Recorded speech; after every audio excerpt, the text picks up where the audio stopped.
Hi, everyone. Welcome to a very special session of PeopleMetrics Live. In today's session, I'm talking to Sean McDade, founder and CEO of PeopleMetrics, about his new book, Pharma Customer Experience, 20 Secrets to 10x Your CX and Boost Patient Outcomes. Now today, November 30th, is the official launch date of Pharma Customer Experience.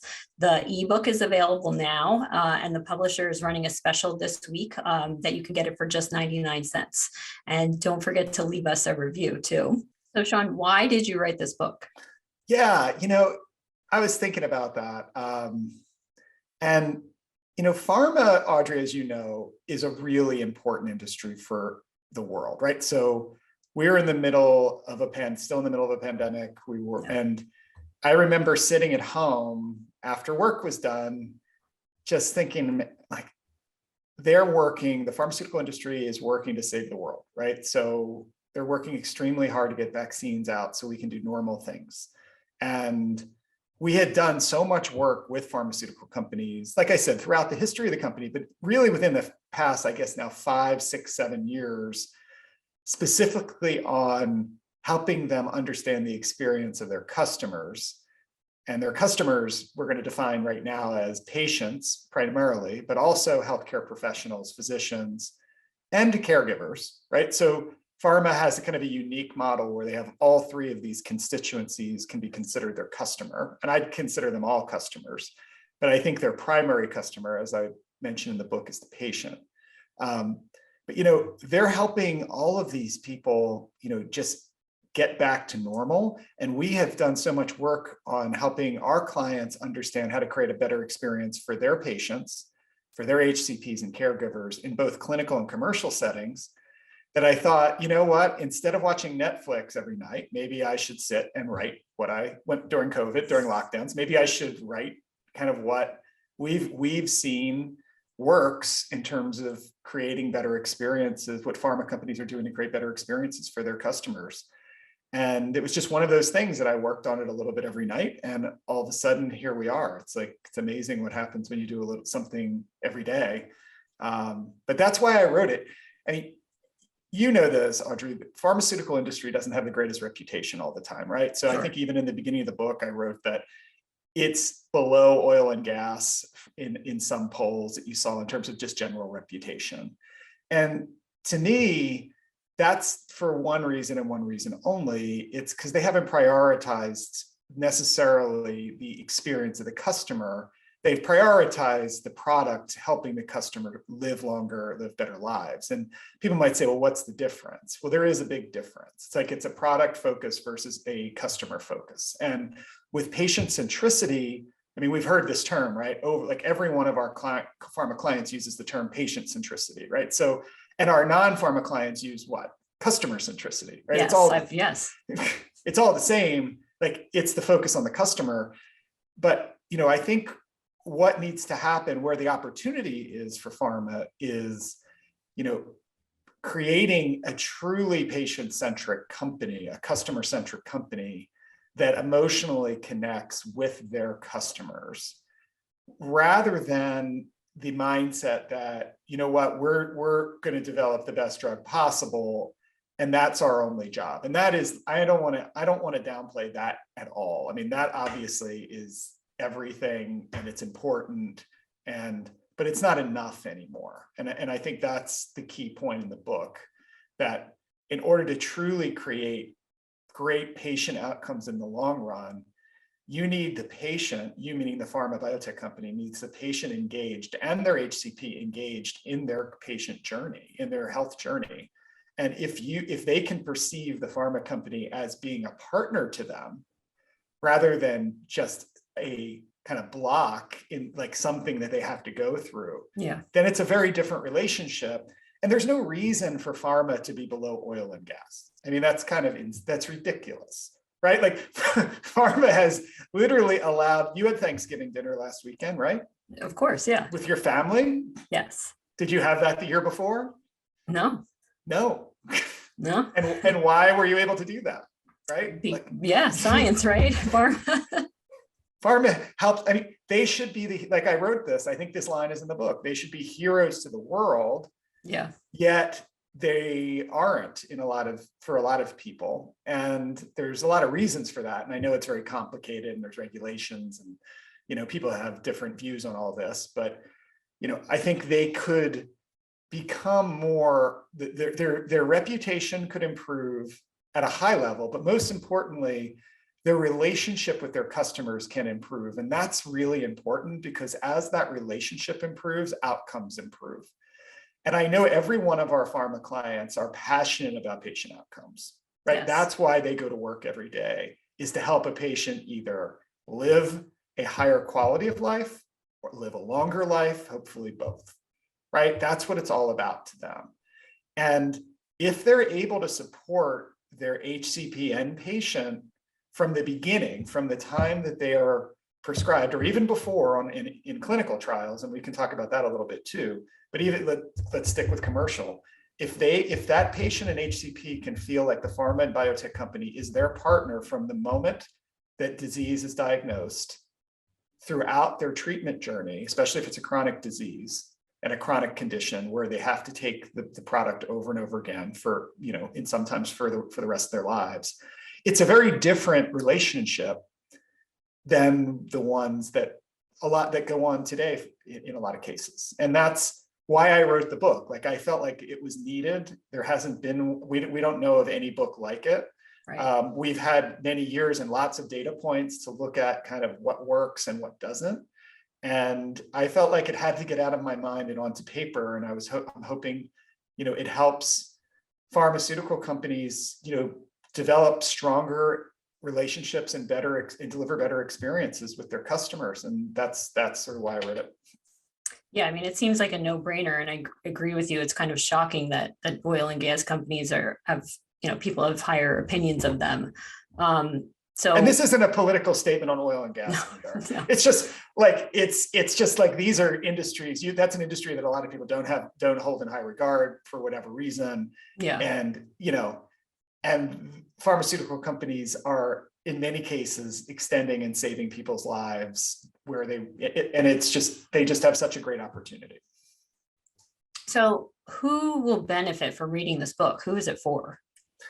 I think it's anyone who works at a pharmaceutical or biotechnology company. I think anybody who works there can get a lot out of just the idea of there are customers, there are multiple layers of customers, there's ways to service them, there's a customer journey, there's ways that you can improve the experience in clinical and commercial. I think at a high level, anyone who works for a pharmaceutical company can benefit. Anybody who's interested in the healthcare and life sciences arena, analysts, just general practitioners who are interested also apply. But I think that there's two groups where it really, really applies. So anyone who works in what we call patient support services, I'd say half the book, right? Probably, Audrey, is specifically dedicated to how do you create a better experience once a patient becomes diagnosed and starts the onboarding process onto the new medication, and you have a team supporting that, whether that's an internal team or a partner hub or some sort of combination of the two, whether it's high touch in a case manager context with rare disease, or it's a digital support experience for more mass market products. If you're in that space, this book is definitely for you. It has a model of how what are patients' needs during that onboarding process. It has questions that you should ask. It has benchmarks, and it has a full implementation guide. So definitely those people. The other people are anybody who's running clinical trials these days, especially multi-country large clinical trials where you want to have a consistent experience across them. And we're not talking about the experience with the medication, just so we're clear. We're talking about the experience of getting to the trial site, understanding the literature, understanding what's expected of you, understanding how the trials, what's next in the trial and what's going to happen after it's done, all of those things outside the medication. Then I think there's also really good content and chapters for you.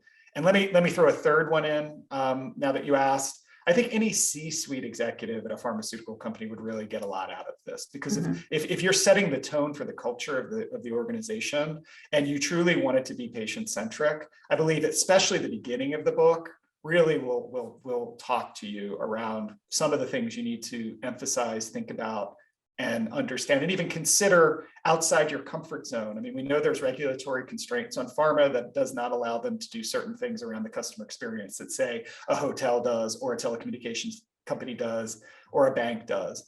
But there are ways that, a lot of forward-thinking pharma companies there's some methods they're using that, I think people should consider. And yeah, it may make you a little uncomfortable with regulations, and that's always a tough call. And obviously that's something that, we're not, that's above our pay grade, but it's just something I think would challenge their thinking on what they can and can't do for the patient.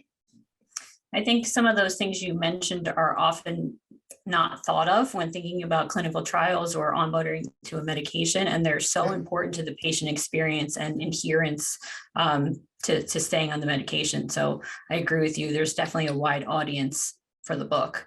Now, when I talk to people about this, I get this question often. Isn't Pharmacex the same as market research? Right. And the answer is yes and no, right? So there are some similarities, and we know market research has been done and is done by pharmaceutical companies at a very high level. They're one of the more advanced industries that can do that, that does market research. But what the big difference is, what Pharmacex is, or Pharma Customer Experience is, it's a three-step process. And I think we may have a diagram on this, right? Right. So market research is about answering a strategic question. And usually you have a question you want answered. So for instance, which of these messages are most effective, right? And then you go out to a study, you go out to a group of people and ask, and you measure the effectiveness of each one of those messages. And then you, via a report or other means, you figure out the answer. Pharmacex is different in that it's a continuous measurement of an experience over time. And the measurement never ends, and the improvement never ends. So Pharmacex really has three parts to it. The first part is, and I think we have a diagram for that too, right? Audrey, the definition of Pharmacex. Yeah. So this is really how, in the book, we're defining Pharmacex. It's first creating CX intentionally. So customer experiences happen whether you intentionally create them or not. So if a new patient is diagnosed with a disease and they have to figure out how they're going to pay for it, how they're going to get the drug, how they're going to administer it, what support groups they're going to find, et cetera, that either gets intentionally created for them, or they randomly go around trying to figure it out themselves, right? So if you're the pharma company, they're going to need answers to all of these questions. So are you putting that together in a way that's very easy for the patient, first of all, to sign up for support services via their physician who knows about the support services that are offered? Is it easy to enroll? Is it easy to get the information that they're looking for, whether that's digital or on a contact center? So what we're talking about Pharmacex is, first of all, just thinking about the patient journey, the customer journey, and understanding each part of it and intentionally creating it for that customer. So anticipating what they're going to need, what they're going to want, and what they're going to need to do to fulfill this part of their disease state, which in a lot of cases is, let's get them onboarded, because you can't adhere unless you're onboarded, right? So that's an example of creating intentionally. Then, but once you create it and design it, it doesn't mean it's going to go well the first time, the second time, or all the time, right, Audrey? There's gaps usually. Yeah. So Pharmacex is about measuring those experiences continuously. So for example, measuring the enrollment process into patient support services continuously, measuring interactions they have maybe with case managers who they're calling or talking to regularly, measuring, are they able to travel and adhere once they get prescribed continuously. So Pharmacex is not a one-off. Pharmacex is continuous measurement of those moments of truth, we call them, that if they go right, the behavior is going to be what you want, behavior meaning onboard, adhere. If they go wrong or go poorly, maybe they won't onboard. And maybe their outcomes aren't what they could be, their medical outcomes. So that continuous measurement is really important, but it's not just measure, it's act. So, and manage. So that's the third step of Pharmacex, is after you get this feedback from your customer, the patient, and in some cases the HCP, then it's about, okay, how can we help improve their experience over time? And that could be everything from looking at where there are friction points and struggle around the process and fixing them for everyone. Or it could be an individual patient or HCP has a real problem with some aspect of the onboarding experience, for example, and following up with them and fixing it for them individually. And there's ways in the book that we talk about how to still maintain anonymity among most people, and then only have those who need to know to be able to follow up with an individual patient. And there's text on that, discussion on that as well. But at a high level, this is what the best CX companies are doing every day, right? Like if you go to a great hotel, and let's say it's like, a Four Seasons or a Ritz-Carlton, that experience that people love, it does not happen by accident, right? You don't feel the way you feel when you go to those places by accident. They script everything, right? From the beginning of when you reserve it, the reservation, to the time you check out, and everything in between is scripted and intentionally created. And they measure that all the time. And then they fix things all the time. And what's the result of all this? It's an emotional connection that they have with their customer. What do positive, emotionally connected customers do? They do the things you want them to do. In a hotel's case, they come back and they recommend.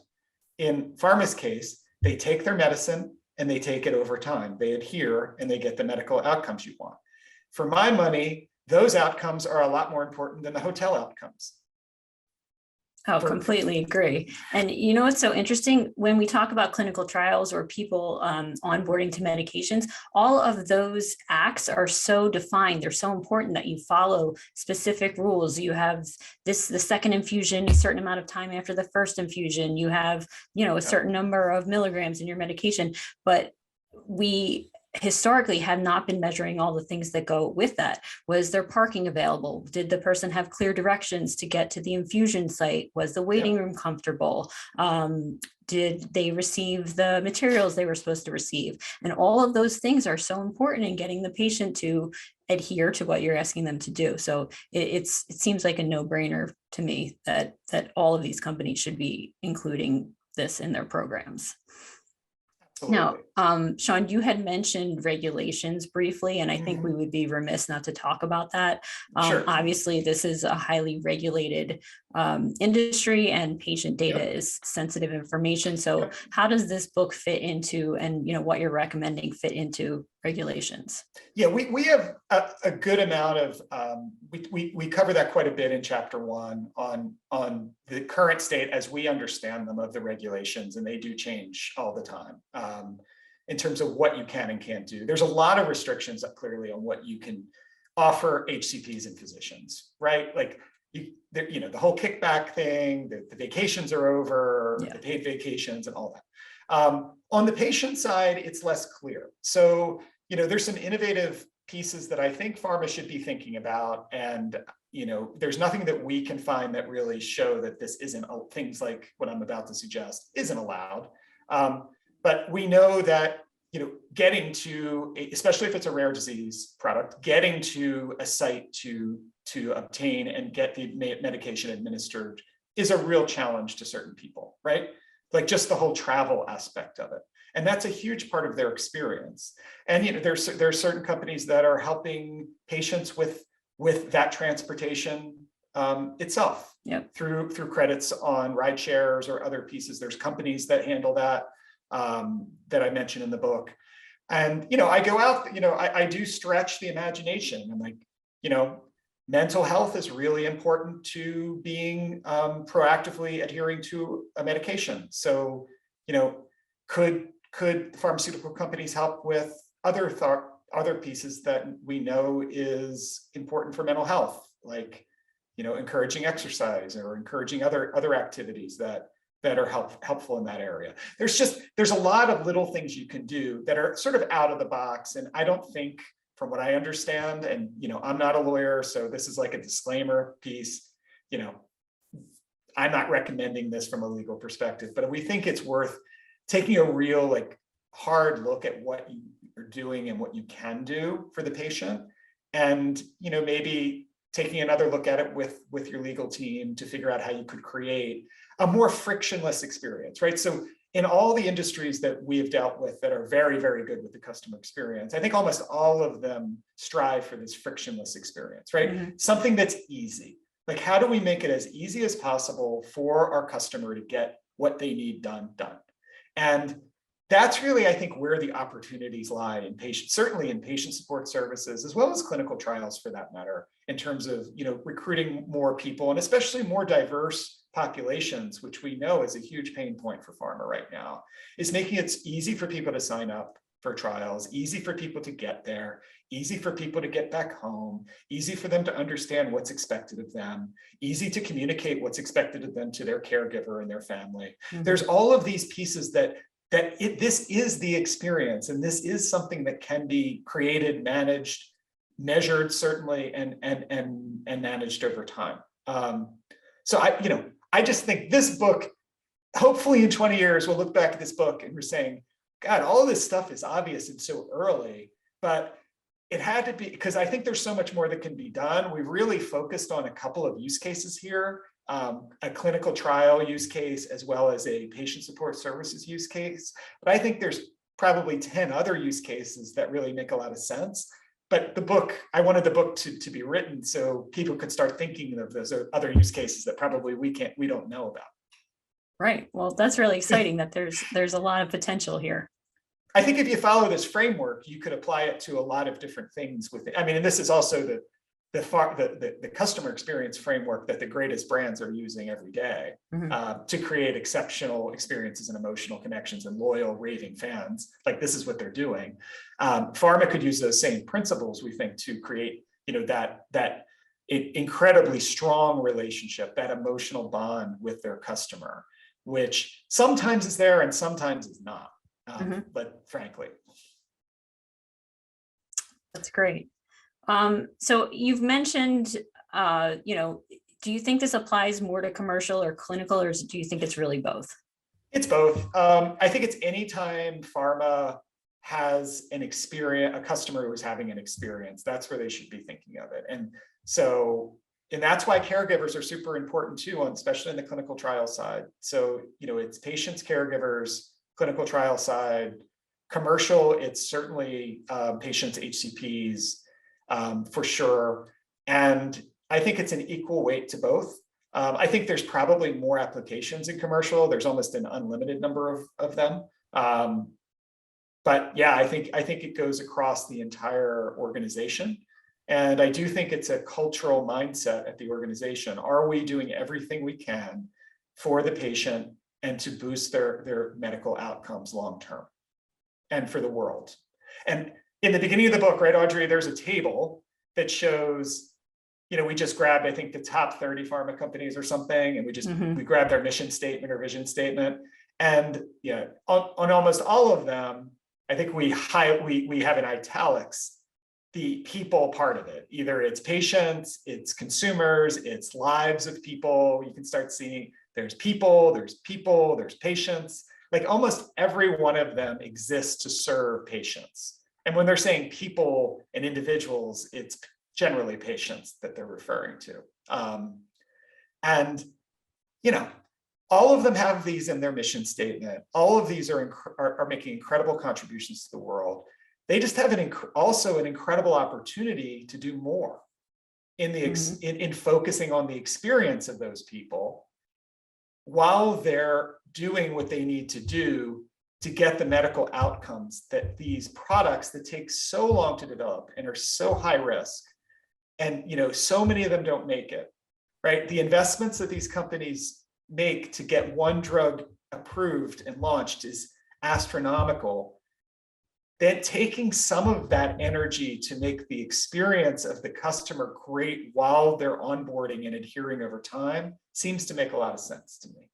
Absolutely. All right, well, we are getting close to the end of our session today. Is there anything you want to add before I wrap up? No, just that, we're going to do a part 2 of this. We're going to get a little bit more granular into some of the ways that pharma can execute Pharmacex, the way that we described it, both in a clinical and commercial setting. If you're in patient support services, I wouldn't miss the next PeopleMetrics Live, because we're going to go through, all of that. And, I'm just excited to get this out to the world. I'm looking forward to hearing what people think, and hopefully people get a lot of value out of it. Absolutely. So Sean, thank you so much for your time today, and congratulations on the launch of your book. The second session will be on December 14th, where we'll talk about tactical implementation advice for patient support programs. And a quick reminder, head on over to Amazon for that publisher's 99-cent special of the ebook version of Pharma Customer Experience. As always, if you want to contact us, reach out to us via PeopleMetrics.com or on social. And thank you so much for joining today. It was great to have you.